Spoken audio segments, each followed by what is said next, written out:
फिर से मार्केट ऊपर उठने की कोशिश में है। फिलहाल इसका जो शिबा इनू का जो 5.7% अभी ग्रोथ में चल रहा है। ठीक है, तो दोस्तों ये शायद मार्केट क्रैश ख़त्म हो चुका होगा। फिर भी आप इन्वेस्टमेंट मत कीजिए, अभी रुक जाइए, थोड़ा देखिए मार्केट क्या हो रहा है। तो अगर बाइंग नहीं किया है, अगर आप छोटे छोटे क्वांटिटी में बाई करना चाहते हो तो कोई बात नहीं, इससे आपका कोई भी नुकसान नहीं हो सकता है। आप कोशिश कीजिए, थोड़ा थोड़ा करके बाइंग कीजिए। अगर ये थोड़ी थोड़ी बाइंग आप अभी कर सकते हैं, शिबा इनू पे भी कर सकते हैं, किसी भी क्रिप्टो करेंसी पे आप कर सकते हैं। आप अगर जिसको आप एनालाइजिंग कर रहे हैं, तो मेरे हिसाब से अभी शिबा इनू में बाइंग करने का बेस्ट ऑप्शन है। अभी आप थोड़ा थोड़ा इन्वेस्टमेंट करके आप बाइंग कर सकते हैं, और आगे और भी अगर गिरता है तो और भी आप बाइंग कर सकते हैं। तो 30% 20% करके आप ऐसे बाइंग कीजिए। ठीक है, आपके मिनिमम आपका जो जो अमाउंट है आपके पास, और मेरे हिसाब से आप उसी अमाउंट को इन्वेस्टमेंट कीजिए यहाँ पे, जिसका आपको नुकसान होने पे कोई भी फ़र्क नहीं पड़ेगा। ठीक है, तो दोस्तों यहाँ पे उतनी अमाउंट के साथ आप इन ट्रेडिंग कीजिए अभी बहुत, क्योंकि ये बहुत फ्लक्चुएट होते रहते हैं और इसका जो अमाउंट है बहुत ऊपर नीचे होते रहते हैं। इसमें आपको बहुत ज़्यादा नुकसान हो सकता है। और बेल्स भी शायद इन दिनों अपने सारे के सारे क्वांटिटी क्वाइन में शिबा इनू में बहुत सारा बेच चुका है। अभी वो आगे जाके फिर से इन्वेस्टमेंट करेगा। ऐसे मार्केट क्रैश होते रहेंगे, ऐसे न्यूज़ वगैरह आते रहेंगे कि रशिया बैन कर दी, एक बार इंडिया में बोल रहे थे बैन कर दिएंगे। ठीक है, तो ऐसे न्यूज़ वगैरह आते रहेंगे। आने वाले टाइम में शायद और भी ऐसे देश होगा जो बाद में बोल दे कि हाँ बिटकॉइन हम यहाँ से बैन करने वाले हैं। तो इस न्यूज़ के चलते मैं आपको एक बात बोलना चाहती हूँ कि ऐसे न्यूज़ तो दोस्तों हमें अब तो 2 बार हो चुके हैं, अभी आदत पड़ चुकी है। अभी आगे चल के कोई और देश भी बोल देंगे शायद में हम लोग बिटकॉइन या क्रिप्टो करेंसी को बैन करने वाले हैं, तो इससे मार्केट फिर से डंप हो सकती है। तो उसी के हिसाब से आप लोग इन्वेस्टमेंट वैसे ही करना है जिस अमाउंट का आपको कोई भी नुकसान ना हो। और ये डंप में आप खरीदिए, अभी ये खरीदने का बहुत ज़्यादा मौका है। आप खरीद लीजिए अभी जितना भी आप खरीद सकते हो। मैं तो कहूँगा आपके पास अगर 100% जो पैसा होगा उसका आप 25 या फिर 30% आप इन्वेस्टमेंट कर सकते हैं। 70% अपने अपने हाथ पे रखिए, अपनी अकाउंट पे रख दीजिए।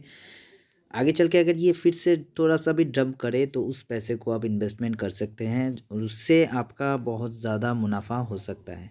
तो फिलहाल देखिए सारे के सारे कॉइन्स अभी भी फ़िलहाल बहुत सारे कॉइन्स डिप में है। मैं आपको कॉइन मार्केट पे लेके चल के दिखाता हूँ कि कौन कौन सी कॉइन अभी फ़िलहाल डंप में है।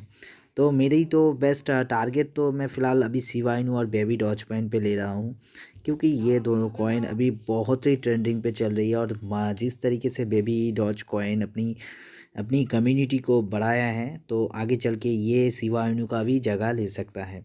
तो दोस्तों इसका क्वांटिटी ज़्यादा है, इसलिए थोड़ा इसका जैसे कि आप आज देख रहे हैं 40 के बाद शिबा इनू का नंबर आ रहा है, तो आने वाले टाइमों में शायद ये बेबी डॉज कॉइन 50 के साथ आ सकता है। लेकिन आएगा ज़रूर, जिस तरीके से इसका कम्युनिटी बिल्ड हो रहा है। और इसका एक ऑटो बर्न एक ऑप्शन है, उससे बहुत ही ज़्यादा फ़ायदा हो सकता है बेबी डॉज कॉइन को। ठीक है, तो बहुत ही अच्छे से इसका कम्युनिटी बढ़ रही है और उसी के साथ साथ नए नए एक्सचेंज पे ये लिस्टिंग हो रहा है, तो चांसेस है इसका प्राइस बहुत ज़्यादा बढ़ जाना। ठीक है, तो इस साल के अंत तक शायद हो सकता है मे बी 30 ये किल कर दे बेबी डॉज कॉइन। इसलिए मैं बोल रहा हूँ, मैं आपको बोल चुका हूँ कि ये बहुत ही तेज़ी के साथ इसका कम्युनिटी बढ़ रही है और उसी के साथ साथ ये नए नए एक्सचेंज पे भी लिस्टिंग हो रही है। तो यही एक ऑप्शन है जो इसको बहुत ही ज़्यादा हाई पे ले जा सकता है। तो इसको आप नज़रअंदाज मत कीजिएगा, ये आपको इस साल में बहुत ही अच्छा मुनाफा दे सकता है। तो इसी के लिए मैं आपको कहना चाहता हूँ कि बेबी डॉज को आप एनालाइजिंग पे रखिए अपनी, इसका वॉच लिस्ट पे आप रख दीजिए, इसको देखिए, फॉलो कीजिए। ये तो फ़िलहाल अभी 3.3987 पे है, बहुत ही नीचे आ चुका है इस क्रैश की वजह से। शायद और भी नीचे आ सकता है, लेकिन ये यहाँ से भी आप बाइंग कर सकते हैं अगर आप करना चाहते हैं तो। ठीक है, तो यहाँ से भी आपको बाइंग जोन एक मिल जाती है बेबी डॉज। और थोड़ा सा आप खरीदिए, मेरा मतलब है आप एक साथ में सारे पैसे को कभी भी किसी भी कॉइन्स पे आप इन्वेस्टमेंट मत कीजिए। जब ये डंप पे जा रहा है कोई भी कॉइन, तो थोड़ा थोड़ा करके आप लीजिए। एक अमाउंट आप इन्वेस्टमेंट कीजिए, उससे भी ज़्यादा नीचे आ गया तो फिर से आप उसमें इन्वेस्टमेंट कीजिए। ठीक है, इस तरीके से आपको इन्वेस्टमेंट करना है। ठीक है, और ऊपर भी जब जाएगा तो थोड़ा थोड़ा क्वांटिटी करके आप बेचिए। आपको प्रॉफिट अगर लेना है तो थोड़ा थोड़ा क्वांटिटी बेचिए, वो पैसा फिर से अगर आप नीचे आता है तो उसी को आप री इन्वेस्टमेंट कीजिए। इससे आपका कॉइन का क्वांटिटी भी बढ़ेगा और आपका पैसा भी। ठीक है, तो यही फार्मूला होती है। और भी ऐसे इन्फॉर्मेशन अगर मुझे मिलती रहे तो मैं आप लोगों के साथ शेयर करता रहूँगा। तो क्रैश हो रही है, मार्केट हो चुका है शायद, तो आप लोग पैनिक में मत रहिए, होल्ड कीजिए। इस टाइम पे नुकसान तो हो ही चुका है, आप लोग बेच के और ज़्यादा अपना नुकसान मत कीजिए, थोड़ा सा होल्ड कीजिए। होल्ड कीजिए, शायद आपका रिकवरी भी जल्द से जल्द हो जाए। All the best.